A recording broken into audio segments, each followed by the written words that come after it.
All right, well, welcome to Lecture 4 class. So over the last 3 lectures, we've actually come a long way. We started from a very basic postulate and have built up structure to explain microscopically what we mean by the second law.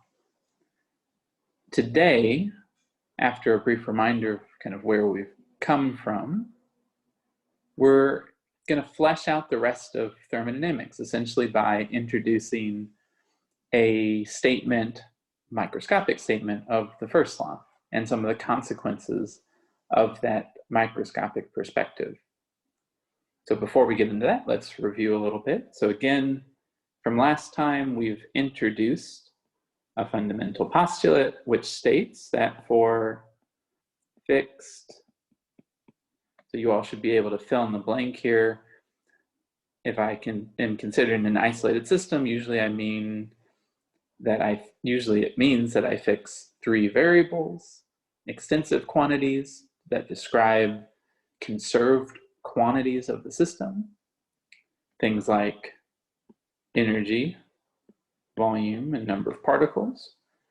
If you're a visual person, it's the box wrapped in insulation, held rigid and impermeable. For such an isolated system, we have asserted that the probability of seeing a microstate of the system, a configuration, a snapshot in all of its gory detail, is just a constant. So all states that satisfy the specific energy, volume, and number of particles that we're considering all have equal likelihood of occurring. We've acknowledged that most systems are not isolated. And in fact, the simplest, or maybe potentially most ubiquitous sort of system that you will have experience with in the laboratory is one where, while the number of particles might be fixed and the volume might be fixed, it's easy to fill a container with a certain amount of stuff. It's quite hard to keep energy from exchanging, so we have used our fundamental postulate to infer a probabilistic statement of the microstates of a system in a case for a system that can exchange energy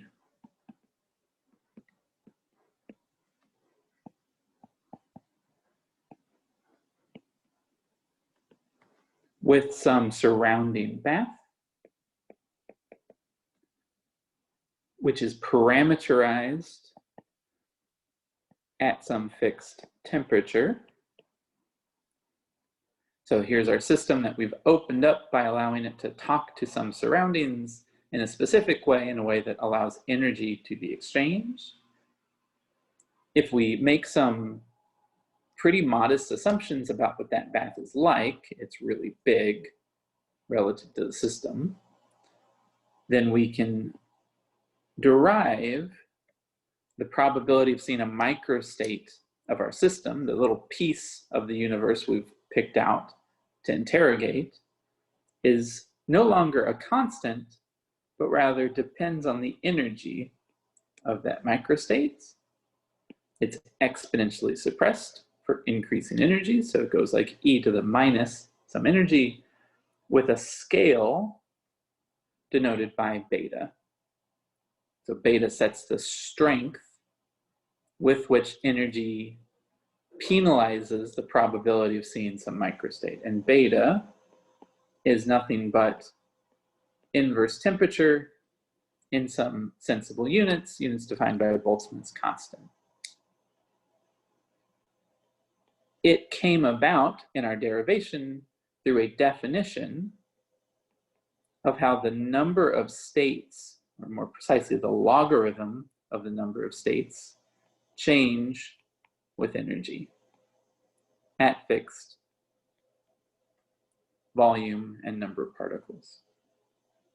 So if we know how the microstates of some system increase with increasing energy, we can deduce what its temperature is. All right, so that's a more practical probability distribution, a probabilistic statement for a more commonly occurring type of system. We've used these basic probabilities, laws of probabilities, to infer a microscopic perspective on the second law of thermodynamics.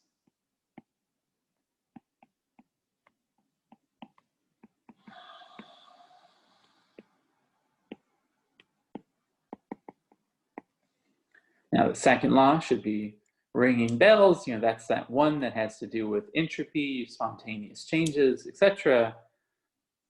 A way to mathematically denote it would be to say that the change in entropy, entropy denoted with an S, changes with the capital delta at fixed energy and set of mechanical variables, those N's and V's, is an increasing function, so it necessarily increases or is zero for a spontaneous change.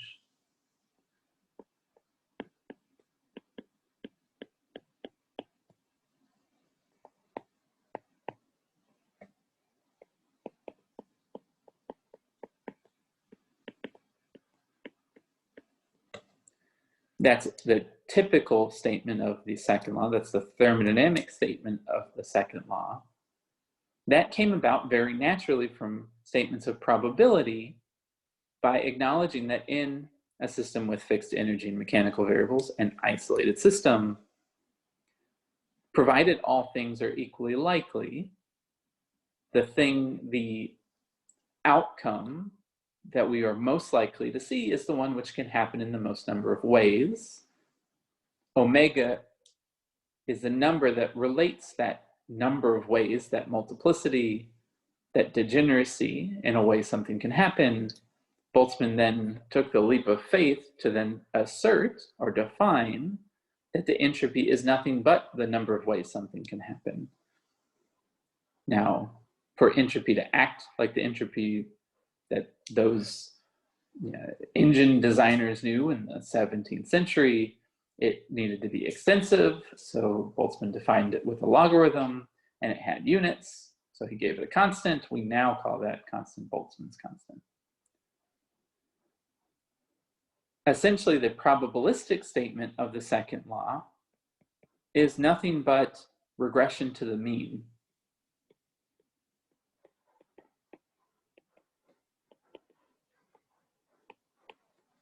If I see an unlikely event in one realization, if I look at another realization of the system, it's much more likely to be closer to the mean. It's much more likely to be a typical realization.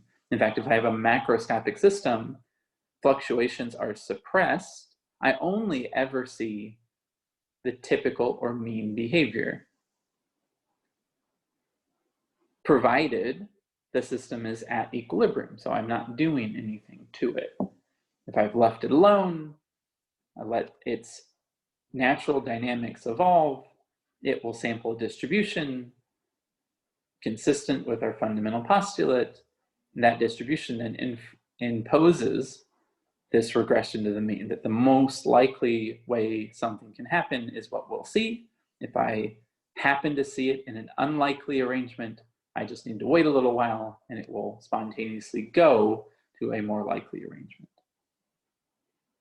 From that initial definition from Boltzmann, which I'll go ahead and remind us of concretely, that S is KB log omega.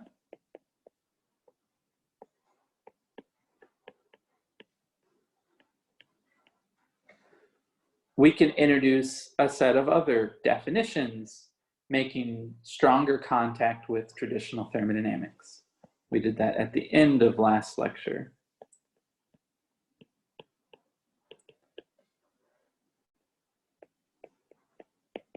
These will come up again, so I rewrite them. Provided Boltzmann's definition of the entropy, we can define how the entropy changes with some mechanical variable, say the ith mechanical variable, holding things like the energy and all other mechanical variables fixed, that is equal to, we've defined, as minus some conjugate force divided by the temperature. Acknowledging that entropy is nothing more than the number of microstates, this says that there exists some conjugate force divided by the temperature, which is nothing more than how the number of states, number of microstates change as I increase some mechanical variable. So for example, if I increased the volume of the system, what I mean by that is then the pressure over temperature. The number of ways, how the number of microstates change with increasing the number of particles is nothing but minus the chemical potential.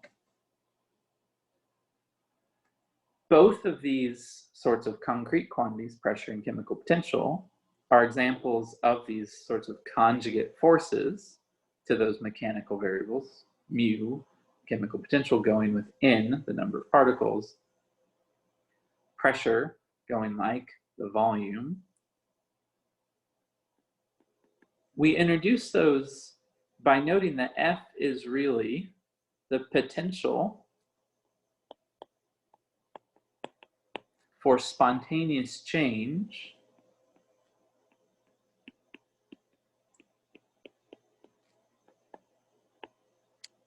of X. If entropy spontaneously increases, we go from less probable to more probable. F is then a measure of the likelihood of that spontaneous change. If I start a system with a high pressure and I put it in contact with a system at a low pressure, there is a high potential for spontaneous change of that high pressure decreasing its pressure in such a way that the number of states change with changing volume. We're going to get more insight into these mechanical variables in this lecture, where we start building up a first law. So let's go ahead and start down that road. To do that, let's note that thus far, we've talked a lot about spontaneous changes.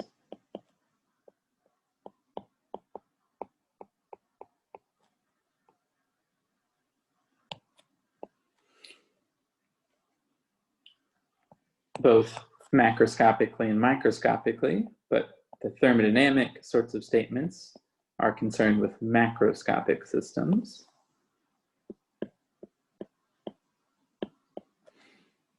So a sharp statement of a spontaneous change for a macroscopic system is that statement of the second law. What if instead of considering changes that happen spontaneously, we consider a change that we impose on a macroscopic system?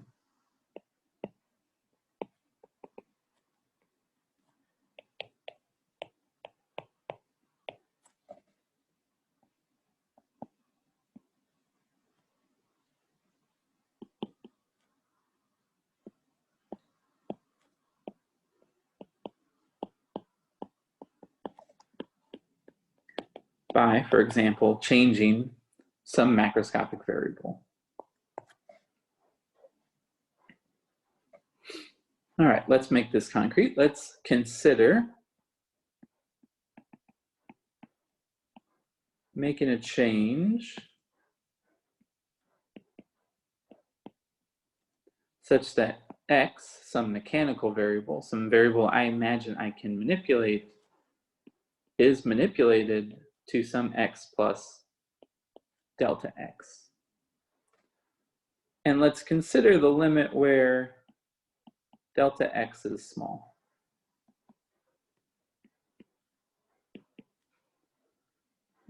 And we're doing it with everything else being held fixed. So all the other mechanical variables are held constant.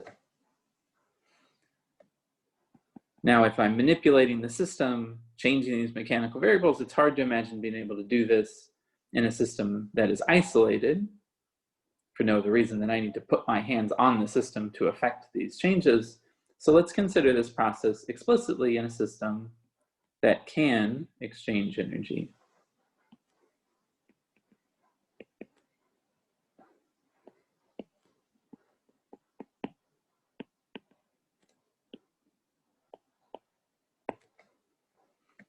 Now let's pose a question. So the setup should be clear. We take this system, we hold all but one mechanical variable is fixed, and we take that one, denoted x, and make some small change.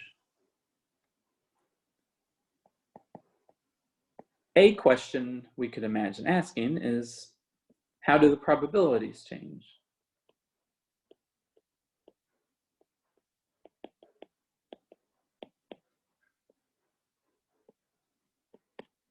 We have a distribution or likelihood of seeing a specific microstate. If we affect this change on the system, presumably we change those probabilities. How do they change? If we know how the probability of seeing some state changes, we can imagine asking how do those changes affect observable properties.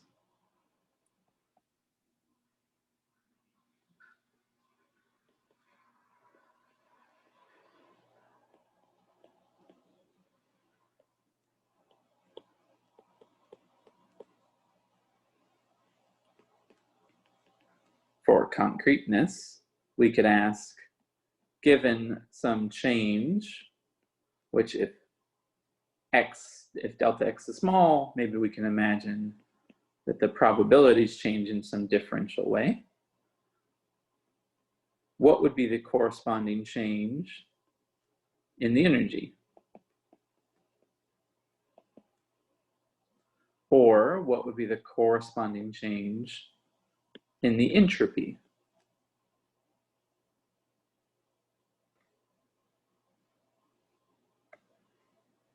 These are questions that we'll be able to address. To do so, we need to introduce a couple definitions for what we actually mean by an observable property, for example, in the context of the energy or the entropy. So let's introduce some definitions.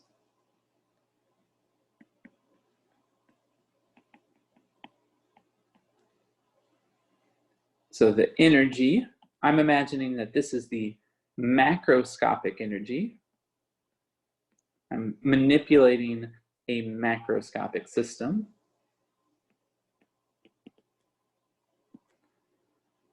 And from our arguments in lecture 2, the energy that I observe in a macroscopic system, due to the dampening of fluctuations, or the concentration of probability, means that that macroscopic energy that I observe is necessarily the average energy.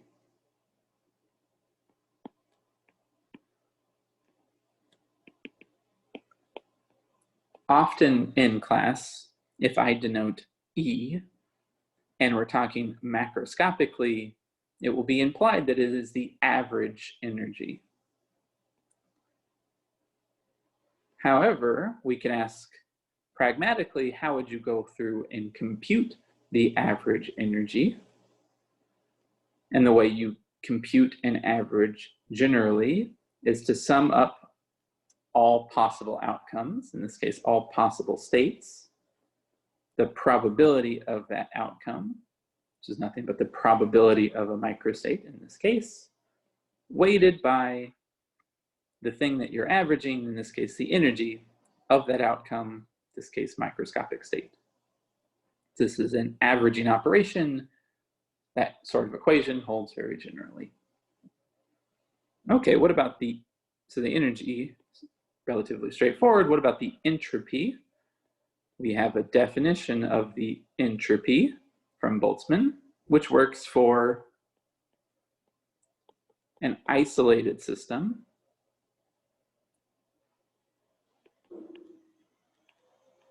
We haven't actually introduced a definition of the entropy for an open system.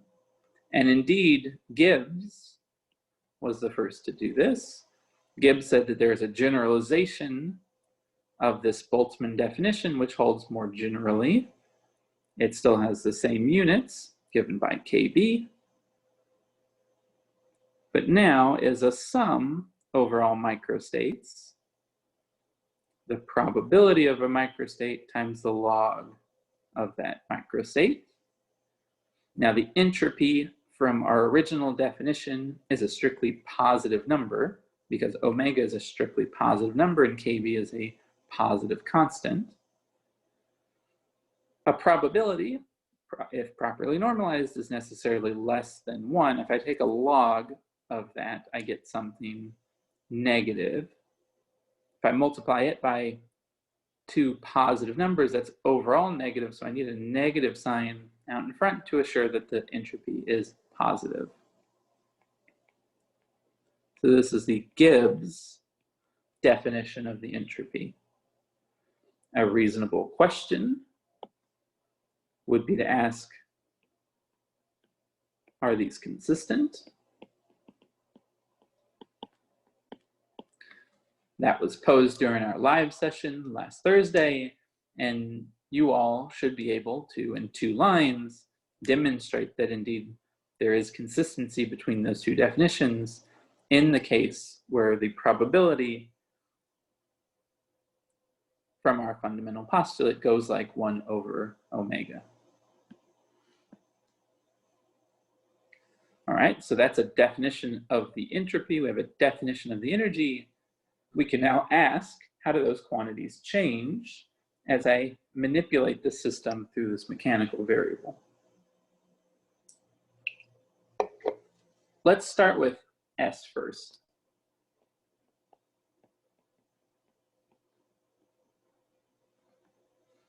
So if I wanted to ask how S changes, I'm imagining that I'm making small changes to X. There will be corresponding differential changes to S.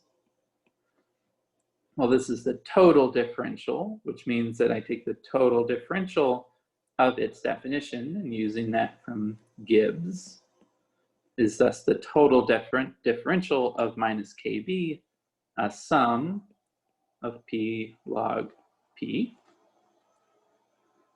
Now KB is a constant. It doesn't change as I change this mechanical variable, but the probabilities might.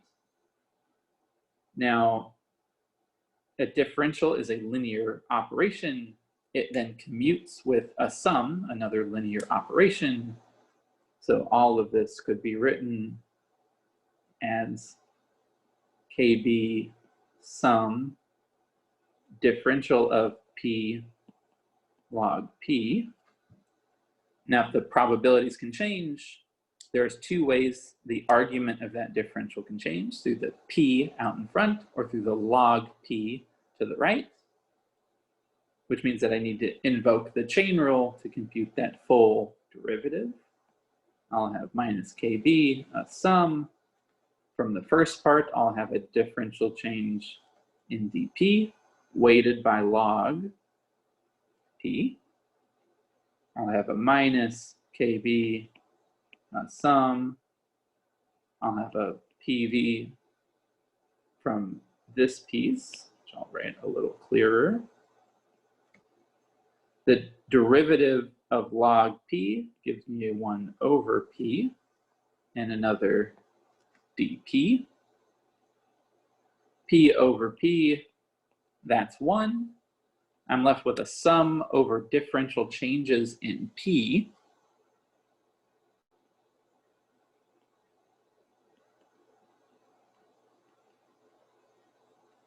Does anyone know what that is?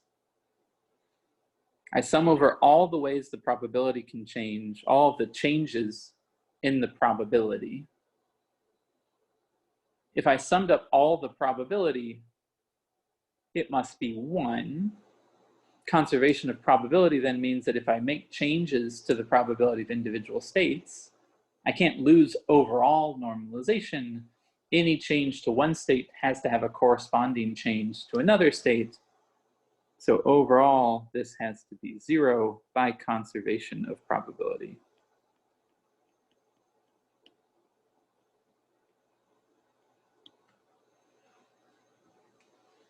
All right, so we're left with just this term. That's kind of complicated. Let's imagine that we are doing this in such a way that we are considering changes between equilibrium states. So we make such a small change to that mechanical variable that the system feels like it's in equilibrium over the course of this change,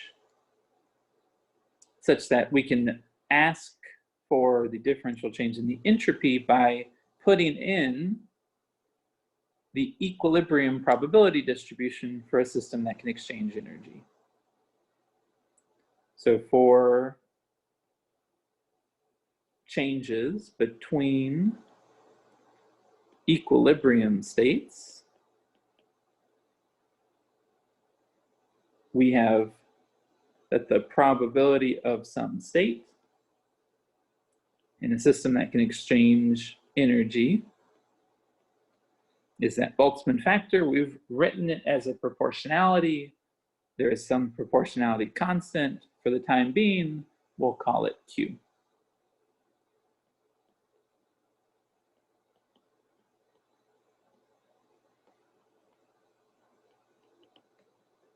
Much more on that Q later.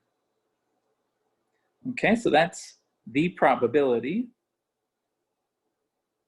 which I could then put into my differential change in the entropy. From up here, I have a minus KB, a sum over states.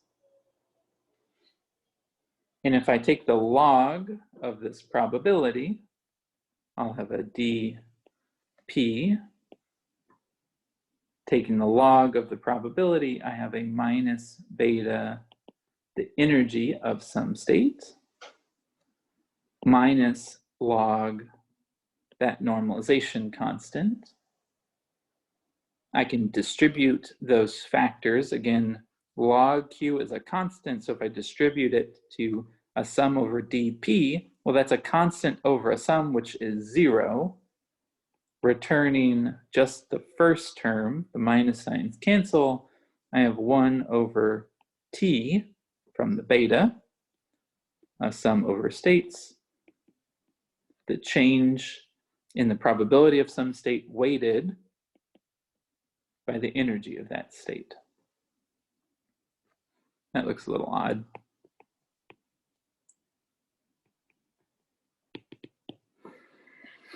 I don't really know how to think about differential changes in P times the energy, but that is what the differential change in the entropy has returned. All right.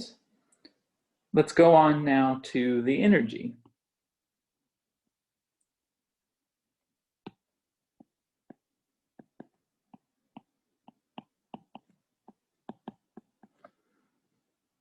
Well, the total differential of the energy is the total differential of the definition of the macroscopic energy, which is its average, computable by sum and overall outcomes, weighting the energy of that outcome by its probability of occurring. Again, there are 2 ways that sum can change. It can change by changes to the probabilities, or it can change by changes due to the energy, changes in the energy, which I can imagine affecting by changing these mechanical variables. If I then take that chain rule, I'll have a dP weighted by the energy plus a sum over microstates, probability of the microstate dE. However, it changes by affecting changes in the mechanical variable. this is what we found for changes in the entropy up to a factor of T. So that is T ds from that equation at the top of the page. We could rewrite that term by acknowledging that the energy is changing by changes to the mechanical variables. That one that we are manipulating.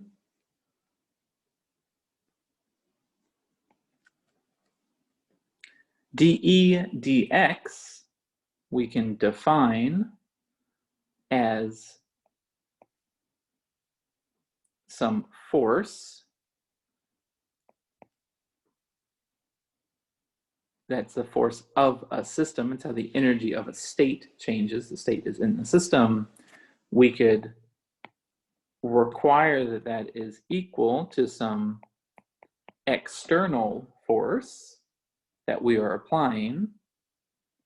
So what we have just found then is that we weight, so we have changes in the energy, which are changes due to temperature times changes in the entropy, plus a sum over some number. So this has this term here has an interpretation of an average. Summing over all outcomes, weighting those outcomes by the probability that they happen. It's an average over dEs, writing those dEs as forces times changes in the mechanical variables. We can put this all together, finding that the change in the energy occurs through T times ds, plus, in general, there could be a number of mechanical variables we're changing and a number of corresponding forces. So let's write this generally. Some vector of external forces dotted into some macroscopic averages associated with changes in the mechanical variables. So dE is T ds plus F dx. That is nothing but a statement of the first law of thermodynamics.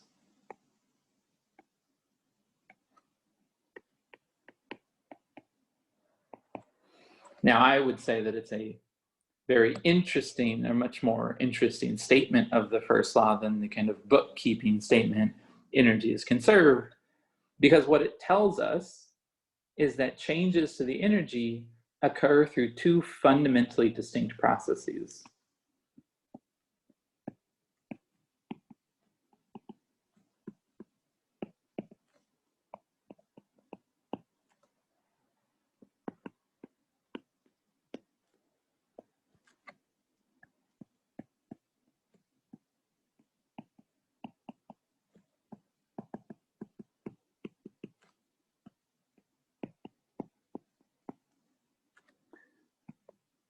F through terms that go like F dx.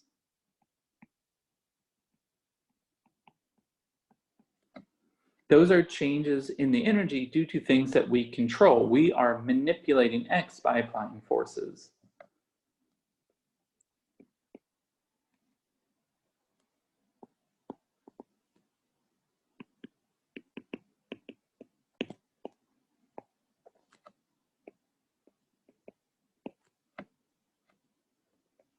We are setting one volume or another and can measure the corresponding change to the energy.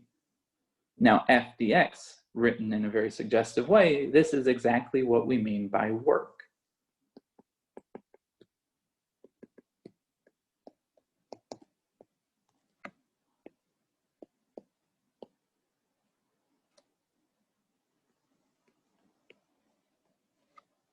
Word, I meant work.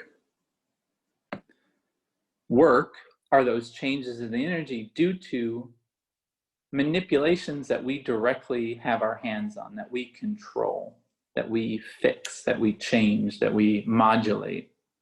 We'll denote changes due to work dw with this weird d with a slash through it, meaning an exact differential, a mathematical point we'll talk about more in a little bit. So work is to be contrasted with changes in energy due to temperature times changes in the entropy, reminding you that this is really changes in the average energy due to changes in the probability of microstates. So microscopically, changes occur in the average energy due to changes in the energy itself, or due to changes in the distribution of microstates, the likelihoods of seeing different states. Those TDS terms are changes in the energy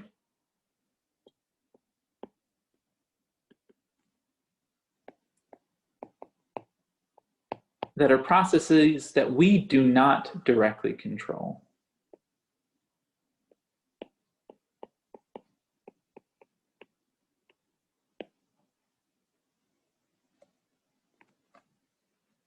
We do not have our hands on the full probability distribution of a microstate and how it changes as we manipulate some mechanical variable. If we did, we would never lose any heat over the course of a process, because this TDS, those thermodynamic aficionados listening will recognize, is what we mean thermodynamically by the heat.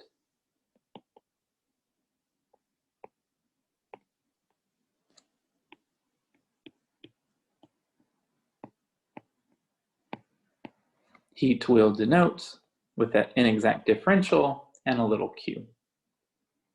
So the operative distinction between the way that the energy can change is based on the processes that we either control, we manipulate, like work, or that we do not, we don't have control over. That's what we mean by heat. Now, this is not to say that this framework only applies to macroscopic systems. We can consider changes in the energy and quantities like heat and work, even microscopically.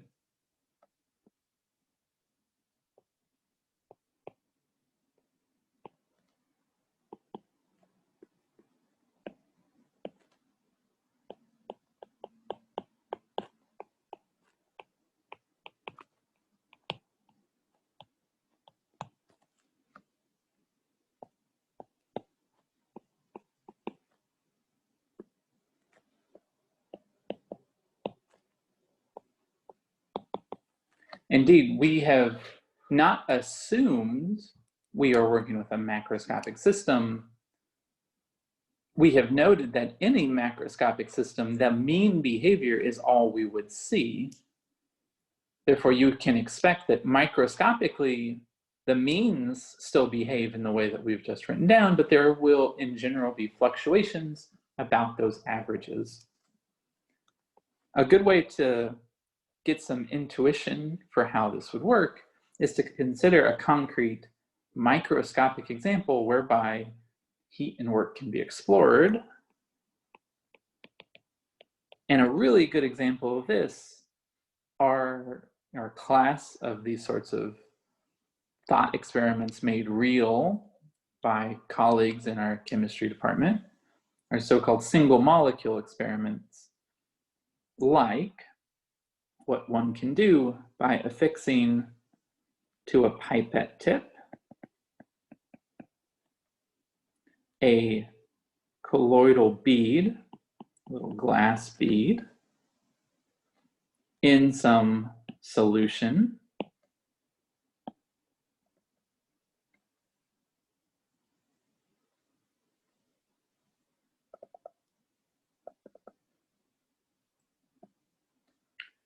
And attaching to that bead through click chemistry or something of the like, a chain molecule, which I'll denote like this. Maybe this is DNA.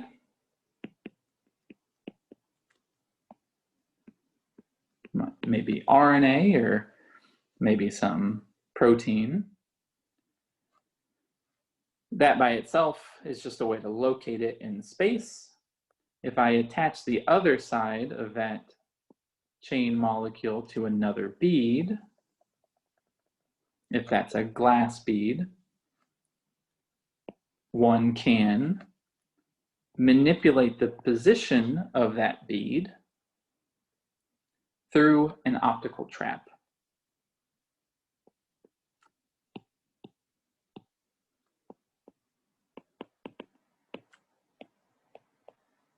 A focused laser beam imparting momentum, keeping that bead in space. This has gotten a little ugly. Let me clean it up. So here's our solution.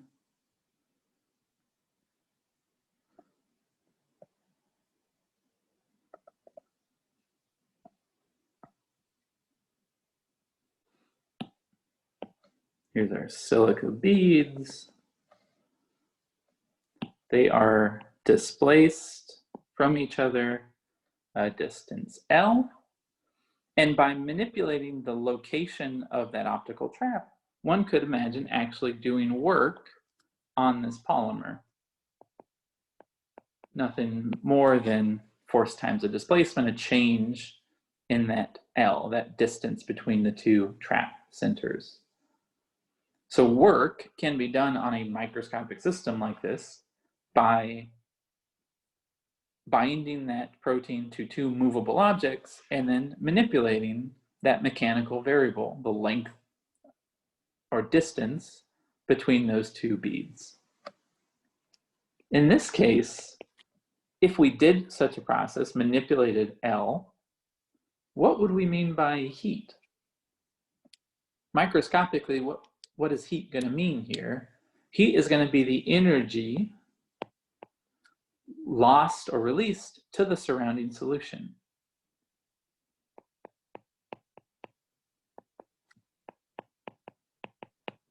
While we control the length or the distance between those two beads, we do not control the surrounding solvent molecules that can bang into that chain molecule, imparting momentum themselves, exchanging energy with that polymer being manipulated.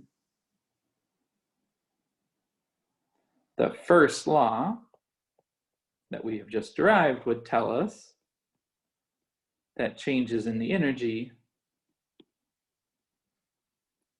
would come about through either changes in those heats or changes in the work.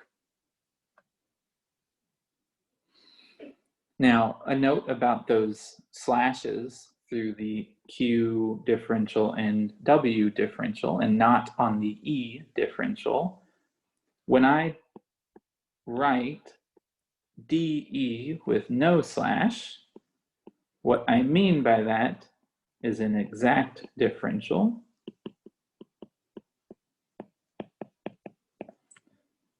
Which is nothing other than something that acts in a typical calculus sort of way. If I integrate dE from some initial to some final energy, fundamental theorem of calculus would tell me that this is nothing but the difference between that initial and final energy. An inexact differential, by contrast, would say that the total heat released is not equal, or is not given by some simple integral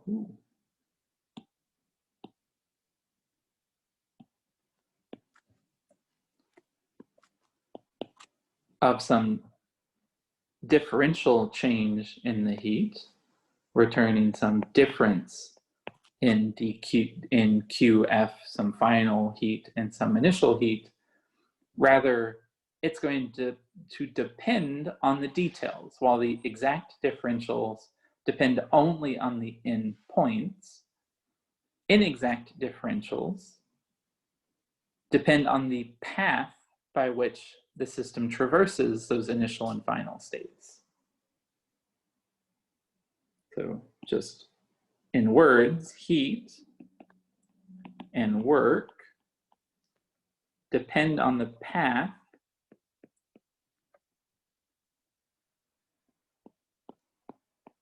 that I choose to manipulate the system over.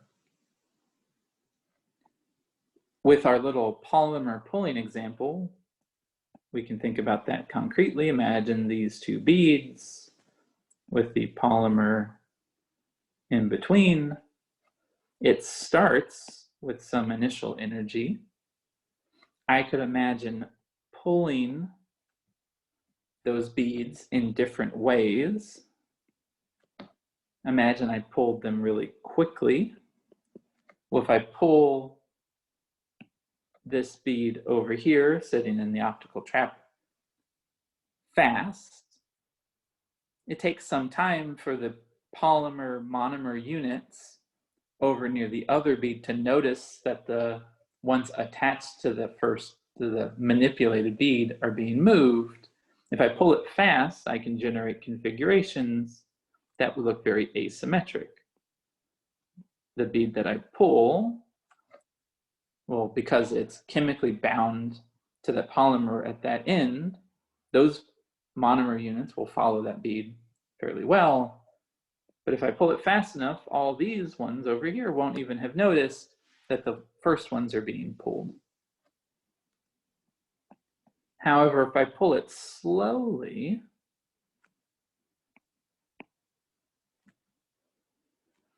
I can give the polymer time to relax any internal forces, distribute the load across all of the monomer units. That will result in much more uniform distributions of the monomers across that L distance.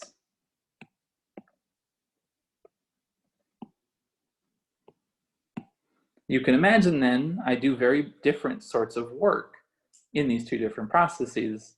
In the first fast process, the polymer, the chain molecule, pulls back with a much stiffer force as I try to manipulate L.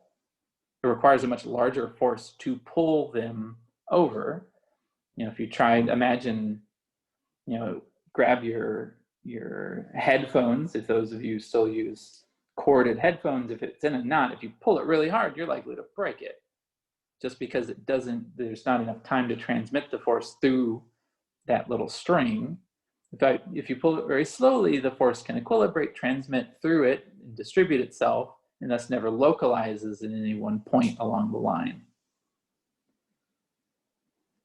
Now, if I pull them to the same final distance and leave them there for long enough, the system will have forgotten whether or not it was pulled fast or slow. It'll end up in some same final state.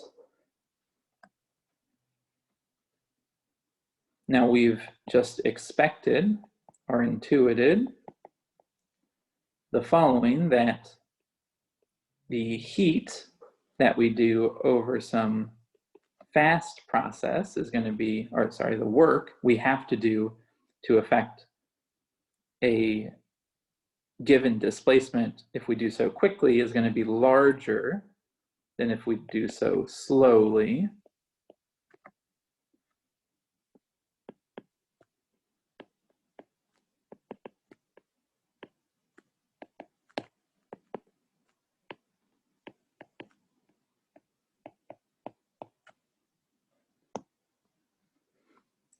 Since I have necessitated that I started and ended in the same point, so whether or not I do things quickly or slowly,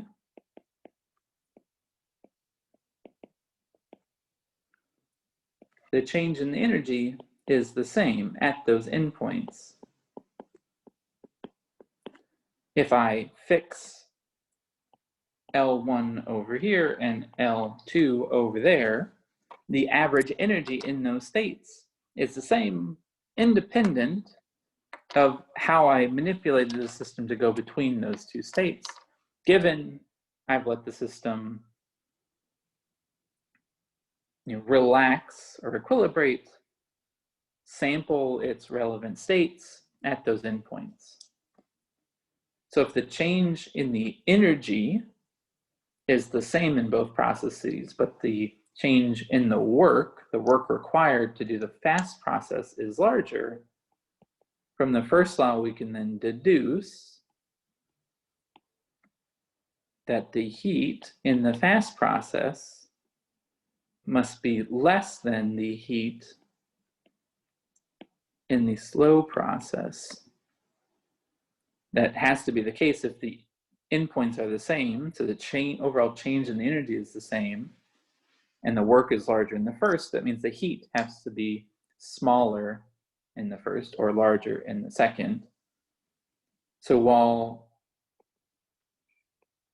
there is more work in the first, we would say that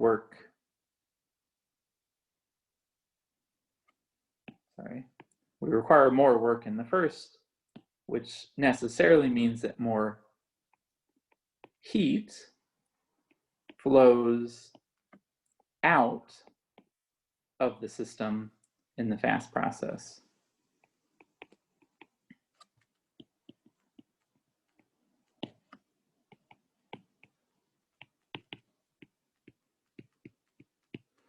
That would mean that the heat, because it's negative, is less in the fast process than it is in the slow process. So remember, this is the change in the energy of the system. Doing work on the system increases the energy of the system. If the heat has to be smaller in the first process, it can do so by releasing more heat to the surroundings. All right, that's all somewhat abstract. We can make this even more concrete, or maybe you don't buy these sorts of assertions that the work and heat would have these sorts of inequalities. And what does fast and slow actually really mean? We could think through them by playing around with a little simulation of a very simple model of a polymer, a so-called Gaussian chain.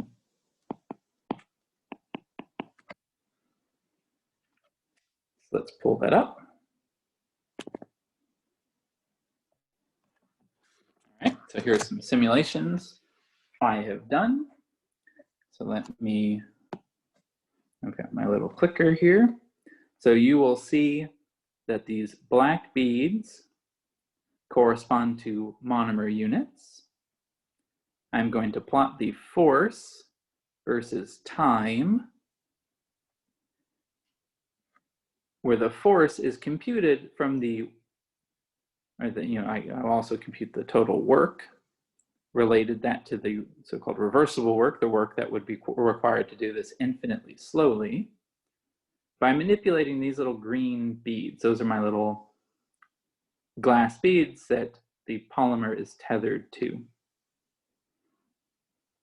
So, all right, so here's the system. I'm not showing the solvent. There's a way of incorporating that it is there.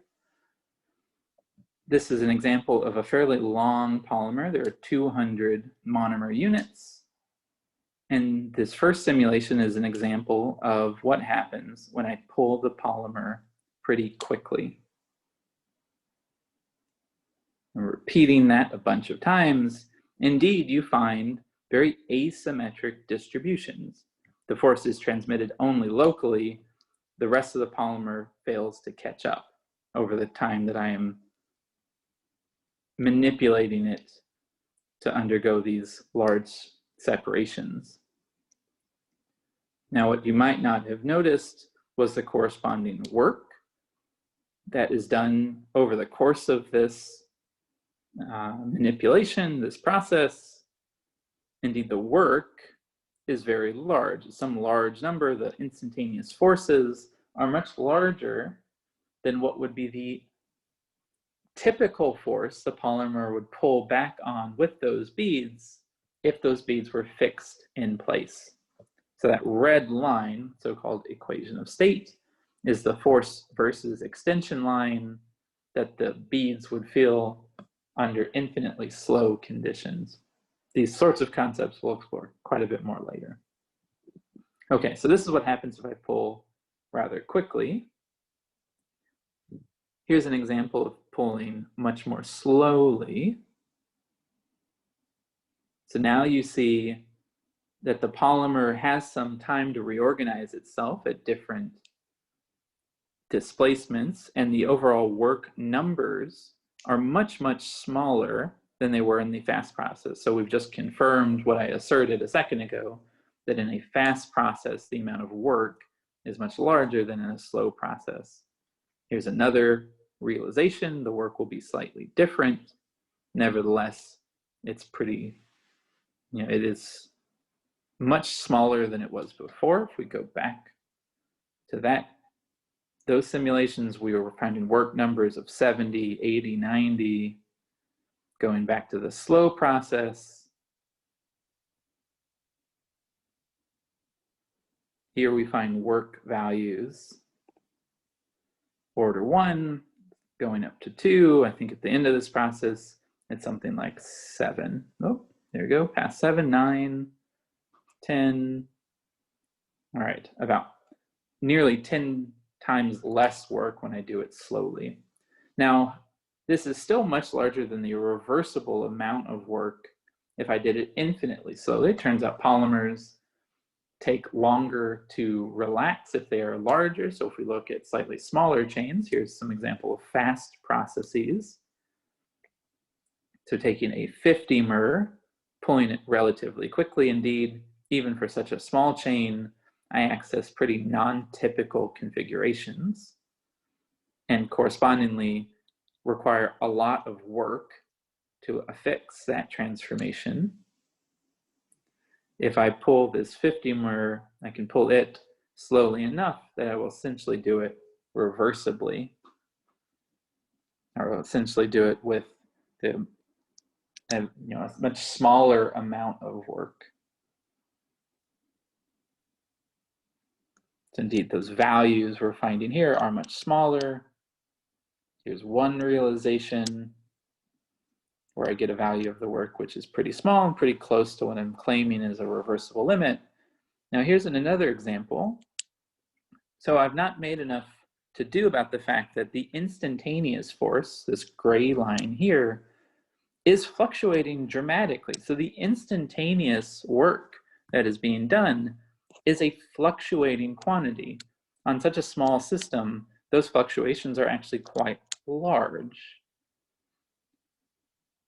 This realization, I'm pulling the beads apart, the work is almost zero because the fluctuations in the force are so large. Sometimes the polymer will actually pull itself apart. That's a possible outcome, which has non-negligible probability because the system is so small. In fact, if you look here, that was an example where instantaneously the value of the work was less than what I would claim would be the value you would observe on average. That's another way of thinking about that. Reversible work is what you would obtain in a very slow process, typically. All right, so 2 points. We've confirmed that if I do a fast transformation, I have to usually apply more work to the system. I have to do more work on the system to have seen that transformation relative to a correspondingly slower transformation. Further, for microscopic systems, these notions of heat and work are fluctuating quantities. There is a distribution of potential work values that I could see by different realizations of this simulation. Those probabilities are fairly broad for smaller systems. The likelihood of atypical values are large for small systems. In fact, we've just seen in this example that, in fact, it is not unlikely to find that the system does that the polymer does some work on the beads just through random fluctuations of its internal forces fluctuating around. If we go back to the slightly larger polymer,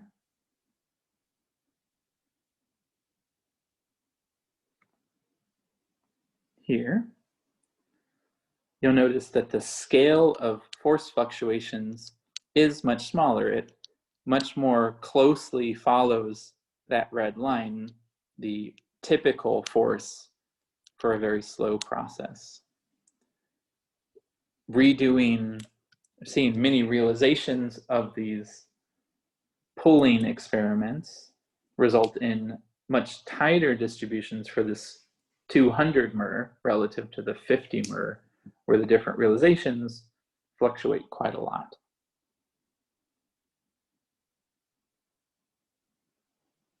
All right.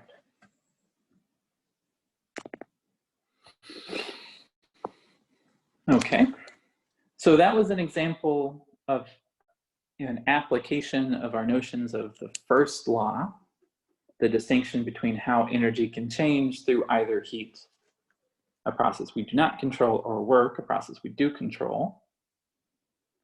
I'll remind you that in those simulations, what we meant by heat were those processes within the surrounding environment which we were not manipulating. We manipulated only the distance between those beads. That was the variable we could control, in this case through optical, in a real experiment through optical tweezers, in the simulation by some prescribed protocol.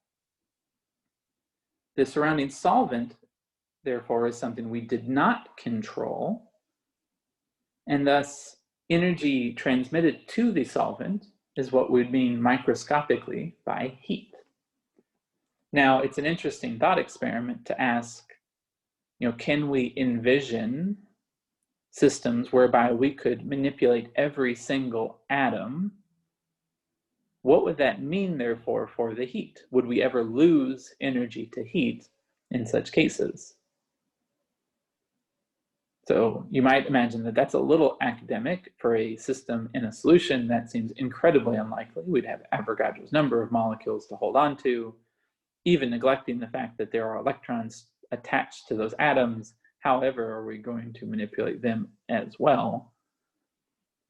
But in fact, for small systems, few atom systems, put largely into surroundings which are themselves devoid of any additional molecules, so taking a few atoms and putting them in a vacuum, one can, with very high fidelity, using things like optical tweezers, manipulate their locations, do work on that system, and in fact lose nothing to heat. If there's nothing to lose energy into, you won't lose any energy to heat. All the energy will be converted from work into the system.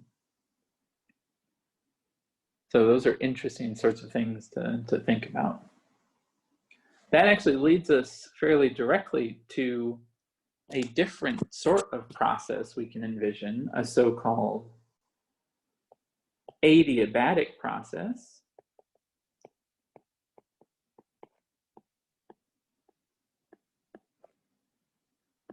which is defined as a process in the system where no heat can flow.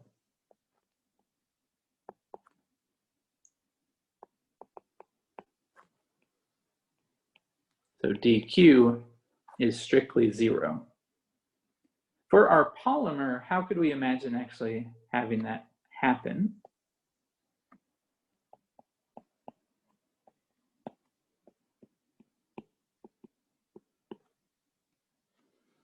So again, we have our beads.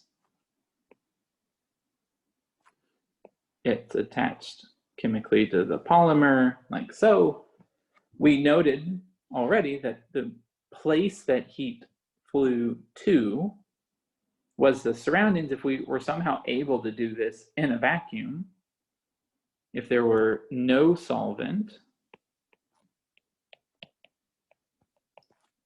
there would be nowhere for the heat to flow.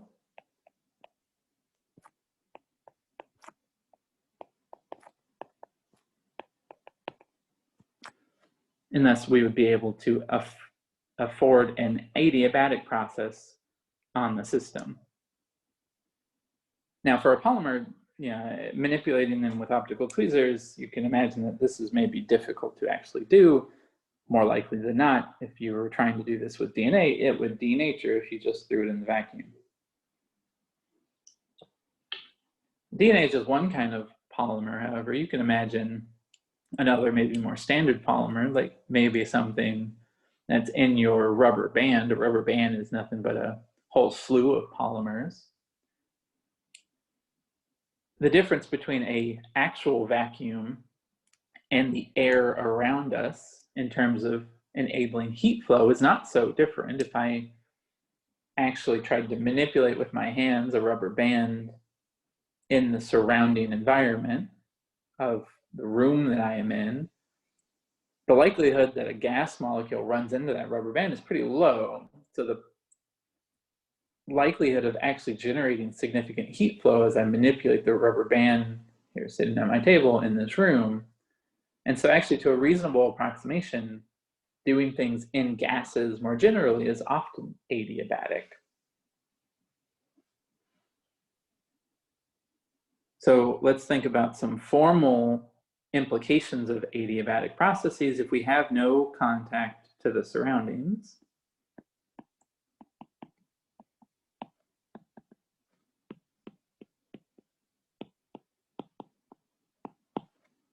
It means that as I do anything to the system, the surroundings don't know about it.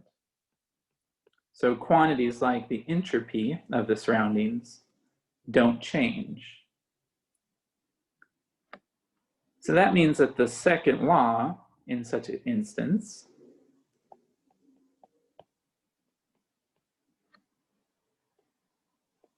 in an adiabatic process, which in general would be a sum of changes to the system plus changes to the entropy of the surroundings being necessarily positive or equal to 0. If there is no contact to the surroundings don't change. So in an adiabatic process, we can say that it must be a statement of the second law is one in which the change in the entropy of just the system itself increases. Now note, our statement of the second law thus far has been a statement strictly about isolated systems. This is not necessarily an isolated system because I am doing work on the system. I'm manipulating some mechanical variable. And yet in an instance where I don't lose anything to heat, where the surroundings don't change, the second law is left unaltered. In an adiabatic process, a statement of the second law is just that within the system, the entropy must increase. All right, so let's think about a consequence of that physically. We could realize such a process.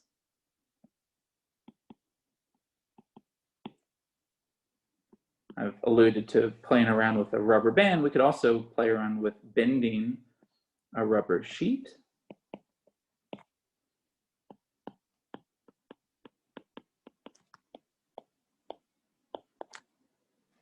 Imagine putting in the vacuum some sheet. In general, has some thickness, but is thin. We could apply some force to try to bend it. Let's call this state A before we have applied the force. And if we did so gradually, increasing that force slowly, observe some curved sheet.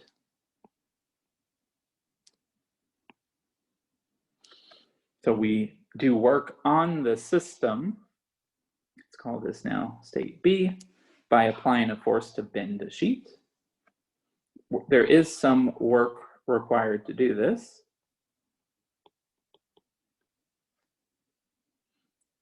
So the change in the work is some positive number. Now, if the work, if it requires some work to bend this sheet, and there's no connection to the surroundings, there's no change in heat. So it must be that the energy changed.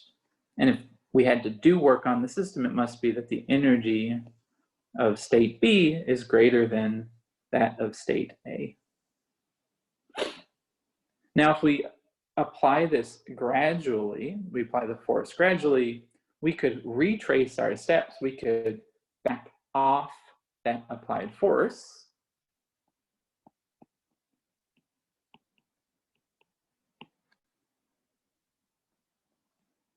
So that there is no change in entropy. Remember, entropy, this was not a spontaneous process, we did this gradually, we could retrace it, so there's no spontaneous directionality.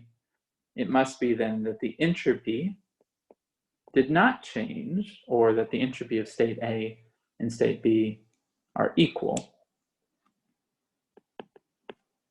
We would say that this is a reversible process.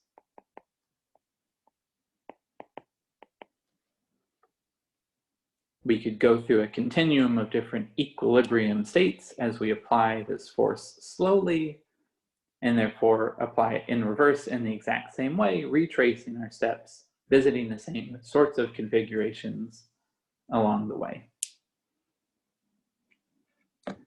Now, alternatively,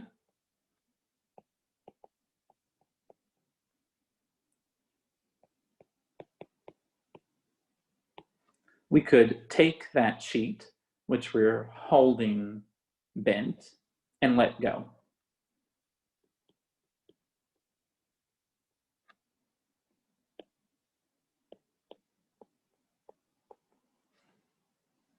Drawing a distinction between applying some force to bend it and relaxing that force slowly. We could apply some force to bend it and then just let go.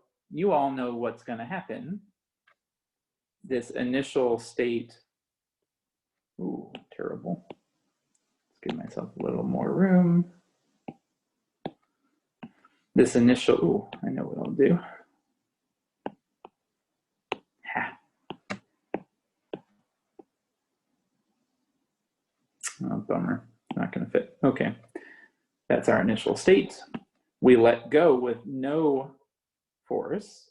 If we have no force applied, there is no work done. Yet the system, we have physical intuition to expect, will spontaneously snap back into a flat sheet. It required work to do the opposite. So a direction of spontaneous change will re-straighten that sheet. Now, if this is still done in the vacuum, and there was no work done, in the vacuum means there's no heat applied, no heat that can enter or leave the system, it must be that EC is equal to EB, no work done, no heat left, there's no change in energy. And yet the state of the system macroscopically looks like where we started. It must be, since this was a spontaneous change, that the entropy increased in going from B to C.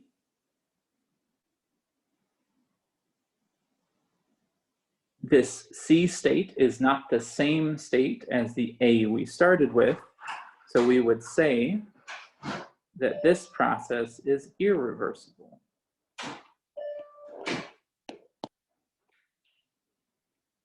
There was a direction of spontaneous change causing the system to increase its entropy. In this case, it really was the system that increased its entropy. There was no interaction with the surrounding bath. So these are some definitions, some consequences of an adiabatic process. Reversible transformations are ones that we do gradually, that actually go between a set of equilibrium states. Irreversible processes, by contrast, are those that happen spontaneously. If it is adiabatic, that is then accompanied by an increase of the entropy of the system. We'll think about some other sorts of processes as we approach considering our open system and the different sorts of works we can do on it in the next lecture. But for today, that's all I've got. All right. Hope you all are well, and we'll see